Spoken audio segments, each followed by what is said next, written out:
Ya, bismillahirrahmanirrahim. Nama saya Ip Irfan, saya petani muda Tasikmalaya, saya pemilik Pusat Pelatihan Pertanian Perdesaan Swadaya. Perjalanan saya ke dunia pertanian di tahun 2008 ketika saya sudah menyelesaikan lulusan Sekolah Madrasah Aliyah jurusan bahasa.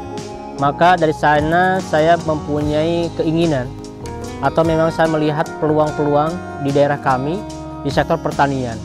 Ada 3 alasan kenapa saya ke sektor pertanian. Yang pertama, pada waktu itu bahwa sektor pertanian merupakan sektor yang sangat seksi sekali untuk diusahakan. Yang kedua, bahwa tingkat penumbuhan penduduk sehingga menyebabkan tingkat lahan pertanian semakin menyempit. Dan yang ketiga adalah generasi petani yang sangat berkurang. Maka dari sana saya mengambil di sektor pertanian, yaitu di tahun 2008. Dari sana saya membangun kelompok tani, saya membangun gapoktan, dan saya berkiprah di usaha tani, yaitu di padi organik. Tahun 2009 saya mencoba untuk di hortikultura. Ternyata luar biasa, hortikultura sangat potensial sekali di kami, karena di daerah kami memang masih belum di tahun 2012 ini, tahun 2009 sampai tahun 2012 ini masih belum dominan di hortikultura. Dan setelah tahun 2015 saya mencoba bergabung dengan beberapa petani yang ada di Lembang. Nah, dari sana semakin terbukalah dengan tanaman-tanaman eksklusif. Di tahun 2016 saya mencoba untuk berbagi bersama teman-teman. Akhirnya saya membangun sebuah komunitas, yaitu komunitas KPMI atau Komunitas Petani Muda Indonesia, di mana kita memegang wilayah Kabupaten Tasikmalaya.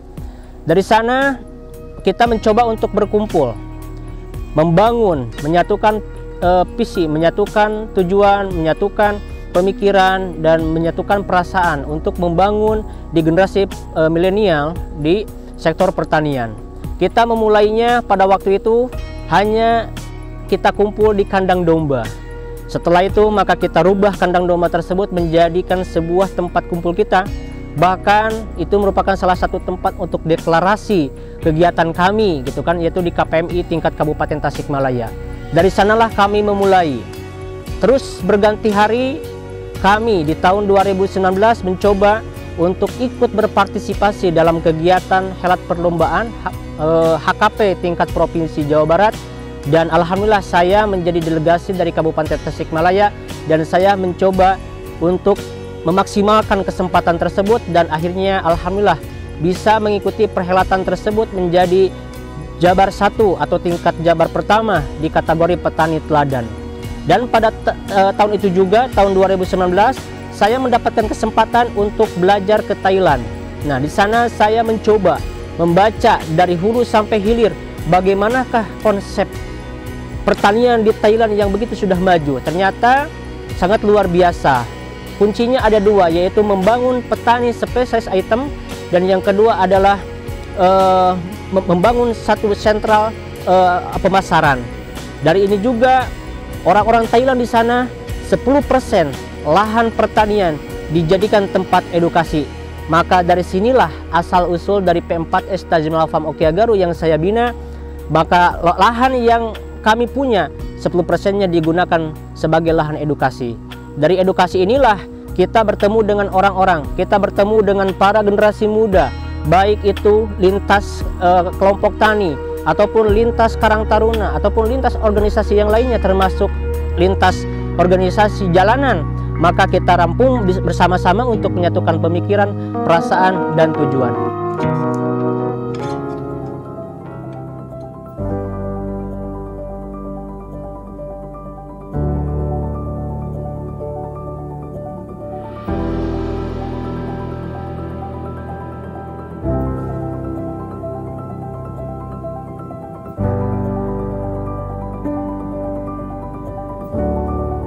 Berawal dari Pak itu dari kelompok tani yang namanya Kelompok Tani Bendungan 1. Kita bergabung ke BPP pada Kembang awalnya, lalu sudah bergabung, dia mendirikan P4S. Alhamdulillah sampai sekarang P4S bisa berjalan dan bisa kerjasama sama BPP.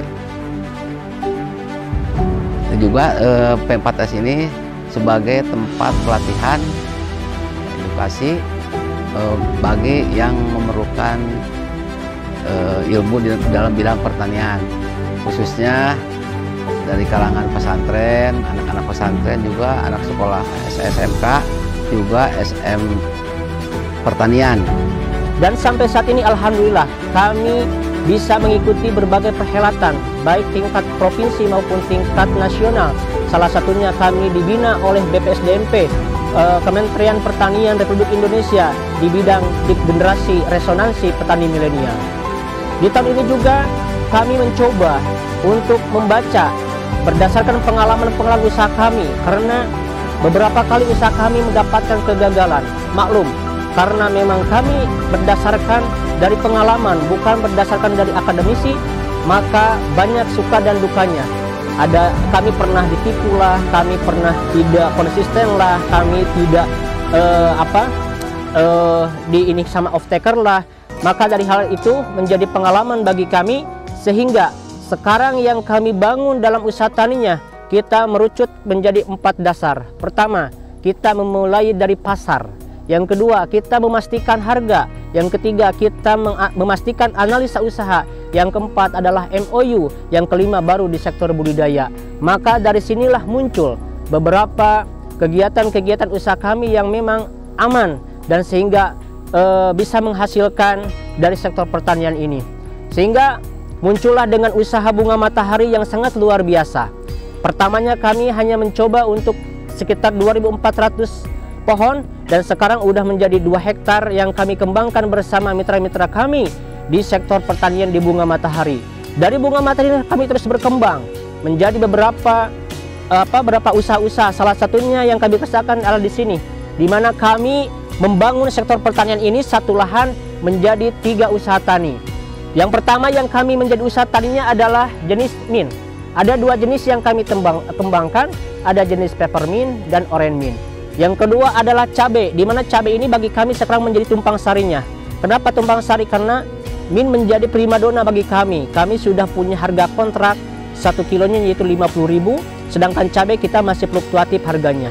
Dan sedangkan bunga matahari sebagai tumpang sari penopang usaha kami, ini juga sudah mendapatkan kontrak, apalagi sekarang kita mengembangkan ke sektor bahan baku pakan peternakan. Disinilah maka kami menggabungkan pertanian terpadu, bagaimana kita tumpang sari antara tanaman pokok dengan tanaman tumpang sari yang lainnya, dan semua itu bisa menghasilkan nilai ekonomi bagi kami.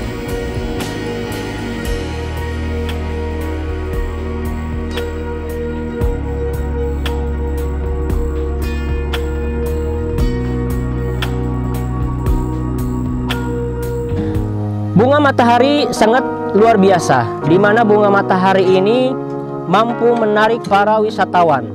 Itu tidak mau, dan otomatis ketika kami berbudidaya bunga matahari, maka di saat bunga matahari sedang mekar dan di saat bunga matahari mau panen, maka wisatawan itu akan datang. Untuk apa? Untuk selfie-nya, untuk merasakan hasil dari budidayanya. Sehingga dari datangnya wisatawan kepada kami, inilah menimbulkan beberapa permintaan mereka. Maka muncullah usaha-usaha turunan kami, yaitu ada usaha kuliner, ada usaha olahan, ada usaha, salah satunya ya teh mint inilah menjadi salah satu. Awalnya kita hanya fokus di sektor budidaya saja, tapi sekarang kami mencoba untuk mengembangkan menjadi teh yang sangat luar biasa. Apalagi teh mint ini merupakan teh kesehatan, di mana prinsip kami potensial ke depan pasar di sektor pertanian, salah satunya adalah manusia berprinsip bahwa makan untuk sehat dan minum untuk sehat. Salah satu dari dampak dari budidaya bunga matahari ini adalah menumbuhkan UMKM. Kami bukan hanya sekedar di sektor budidaya, kami mengembangkan menjadi produk turunan dari bunga matahari ini. Yang pertama dari bijinya, kita kembangkan menjadi biji kuaci. Yang kedua ada yang menjadi oil, ini salah satunya. Ini salah satu oil yang kami ciptakan pengembangan dari biji bunga matahari. Yang ketiga kami juga kembangkan dikemas menjadi produk pakan bagi ternak hewan. Dan ini juga kami terus menggali bagaimana potensi-potensi dari bunga matahari ini. Salah satunya dari daunnya, dari kelopak bunganya. Ternyata kami bisa menciptakan menjadi bahan POC atau bahan pupuk organik cair yang nantinya dari bunga matahari ke bunga matahari. Ini bunga matahari sangat luar biasa. Di samping kita mendapatkan income dari produksi, kita mendapat income dari turunan usaha dari produksi itu, dan kita juga bisa memanfaatkan dari limbah-limbah bunga matahari ini.